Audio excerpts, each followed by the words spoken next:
अध्यक्ष जी, ये बताइए कि एक मामला जो आगरा का ये संज्ञान में आ रहा भ्रष्टाचार से संबंधित, ये क्या मामला है पूरा, इसमें प्रकाश डालिए।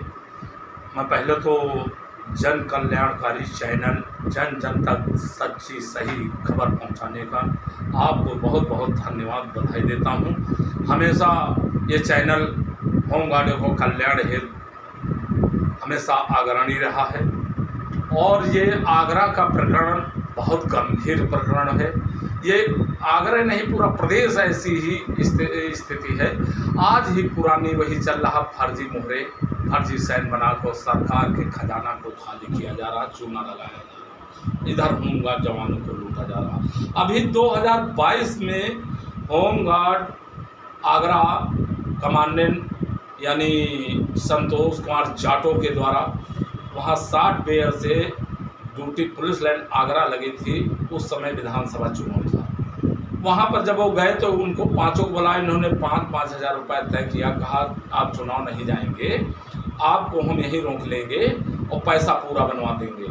तो कहा ठीक है, 5-5 हज़ार रुपये देंगे। तो उनको मौखिक मतलब डीएम साहब के यहाँ, एसडीएम साहब के यहाँ, नायब तहसीलदार साहब के यहाँ, तहसीलदार साहब के यहाँ, ऐसे मतलब 5 जगह लगा दिया मौखिक। और वहाँ से वो लोग अपना अपना मास्टर रोल बना के लाए, प्रमाणित करा। जब भेजे वहाँ कमांडेंट साहब बना, तो आरआई साहब देखा, कहा यहाँ 60 बेयर से इनकी ड्यूटी तो आई थी लेकिन इन्होंने आमन नहीं कराई। तो इसलिए यहाँ ना ड्यूटी है ना इन्होंने एक दिन ड्यूटी किया है, इसलिए हम ये प्रमाणित नहीं करेंगे।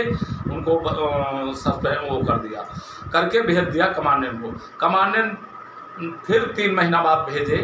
3 महीना बाद फिर वही उन्होंने देखा, फिर उनको खारिज कर दिया, मास्टर रोल का मैं नहीं पास करूँगा। तब इन्होंने देखा अब नहीं पास कर रहे हैं, तो इनके पास जाली मोहरे रहती, हर जगह की मोहरे इनके पास है कमांडेंट कार्यालय में और रखी रहती हैं, और जहाँ जहाँ ड्यूटी करते हैं सैन तो अधिकारी के होते हैं।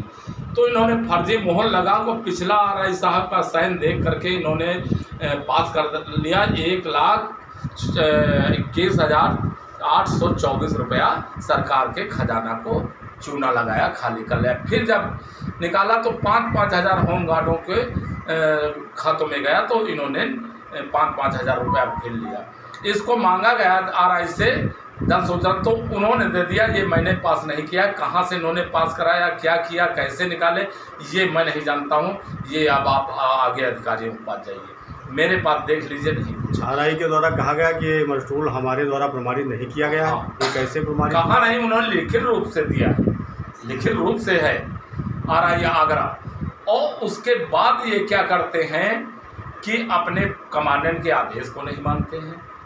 पश्चिमी भ्रष्टाचार की शिकायत आपने कहीं उच्च अधिकारियों को या शासन प्रशासन में कहीं की है? उसके मैं पूरे साक्ष्यों के साथ जो उन्होंने लेके माननीय मुख्यमंत्री, माननीय श्रीमान गृह सचिव और अपर प्रमुख सचिव होमगार्ड उत्तर प्रदेश, डीजी साहब और आगरा डीआईजी शुक्ला जी जो हैं, और मंडली कमांडेंट साहब को दिया है पूरे साक्ष्यों के साथ। इन्होंने एक काम और किया है कि एक लिस्ट बनाते थे, झूठे लिस्ट देके तमाम लोगों को नोटिस देकर तमाम पैसा वसूलते हैं, धमकी देकर, और कहते हैं आगे शिकायत करोगे तो विभाग से निकाल बाहर।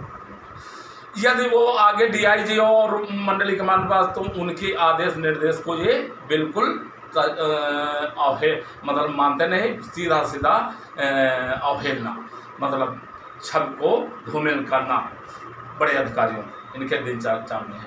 मेरे पास 7 जवान आए थे, जिनमें से आगे मैंने दिया, उनको कुछ दिन बैठाला, जब ऊपर दे दिया, जब जाने अब जांच होने लगी तो उनको ड्यूटी दे दिया, और उसमें जांच आई तो दूसरे जवानों से लिखा लिया कि कमांडेंट साहब की मेरी तरफ से कोई शिकायत नहीं है, और वो जो भुक्तभोगी थे उनको कोई नहीं पता, दूसरे ग्राहक भेज दिया। यही जो शिकायत होती, ऐसे ही इनके 420 के काम चल रहे हैं। और तीसरा काम इन्होंने 2022 में बहुजन समाज पार्टी की सदस्यता ग्रहण करी है, वो सब लगा हुआ है। इसका कोई प्रमाण है आपके पास? प्रमाण रसीद लगी है, अभी मैं सब दिखाया हूँ, वो सब लगा हुआ है, वो रसीद लगाई है। पार्टी फंड में पैसा जमा हो रहा है। तो ये अधिकारी हैं कि नेता हैं? ये नेतागिरी करेंगे, नेता बनेंगे कि अधिकारी हैं तो अधिकारी काम करेंगे। अब यहाँ पर अधिकारियों को संज्ञान लेना है, सरकार को संज्ञान लेना है। सबसे आप इस तरीके से भ्रष्टाचार के उसमें जो है सोशल मीडिया पर और न्यूज़ चैनलों पर भ्रष्टाचार की आवाज़ उठाते रहते, क्या आपको भय नहीं लगता है? देखिए, भय तो मुझे सच्चाई से करता ही नहीं, मेरा ईश्वर साथ देता है। मेरे लिए तो मेरे लिए क्या नहीं है, इन्होंने लालच दिया तमाम पैसे का, मैं नहीं इस पैसे सबको लालच, जिसमें पाप ही पाप भरा वो पैसा नहीं चाहिए, क्योंकि हमारा परिवार बर्बाद हो जाएगा। और दूसरी बात, हमारा पूरा प्रदेश हमारे ऊपर विश्वास करता है, हम उनको धोखा नहीं दे सकते हैं, क्योंकि मैंने संकल्प लिया। डर की बात क्या है? डर तो महाभारत 5 पांडवों ने डरे, इतना बड़ा पूरा था कौरवों का पूरा सेनाएं अरबों खरबों में थी, और सबको यानी सही थे, जीते, और सारे मारे गए। वही राम रावण की लड़ाई सच्चाई की विजय हुई। इतिहास गवाह है। आज हमारे पर इन्होंने जानलेवा हमला भी कराया और हमें सुर बचाया। उन लोगों के नाम हमारी डायरी में लिखे हुए हैं। यदि मेरे पर कोई अब हमला होता है तो यही लोग जिम्मेदार ठहराए जाएं और यही इनके खिलाफ भी कार्रवाई होनी चाहिए। मैंने डायरी में लिख दिया है, और जो वह मेरे पास अज्ञात में FIR लिखी है, जो मेरा स्टेटमेंट कराया गया था। अभी वो धमकी मुझे दे रहा, उल्टा चोर कोतवाल का अगर कमांडेंट कि मैं राम प्रदेश अध्यक्ष पर मुकदमा कराएंगे। अरे वो क्या कराएगा, धमकी देना वो बंद कर दे, उसको तो मैं बिल्कुल अपनी बोरिया बिस्तर बांध दे, मैं कहीं तक जाना पड़े उसको मैं सलाखों के पीछे एकदम वो करके और इनकी नौकरी समाप्त करवा के और इनको जेल जरूर भिजवाएंगे। वो चाहे जहाँ भ्रष्टाचारी है, मैंने खोला, लखनऊ का भी खोला, ये वो भी तैयार हो जाए, उनके लिए ढील नहीं होगी। लेकिन मैं अब सब ये लेके अभी डिबेट कराता हूँ। डिबेट के बाद मैं नहीं, कोई माननीय मुख्यमंत्री और डिबेट नहीं सुनता है तो मैं कानून का दरवाज़ा खटखटाएंगे, लेकिन इन भ्रष्टाचारियों को छोड़ा नहीं जाएगा। जहाँ से हमारे जवानों का हित हो, शोषण अत्याचार बंद हो। मैं बार बार माननीय मुख्यमंत्री से प्रार्थना किया है, और मंत्री साहब तो हमारे धृष्टराज हो गए। जय हिंद, जय भारत। प्रदेश अध्यक्ष रामेंद्र कुमार यादव, उत्तर प्रदेश।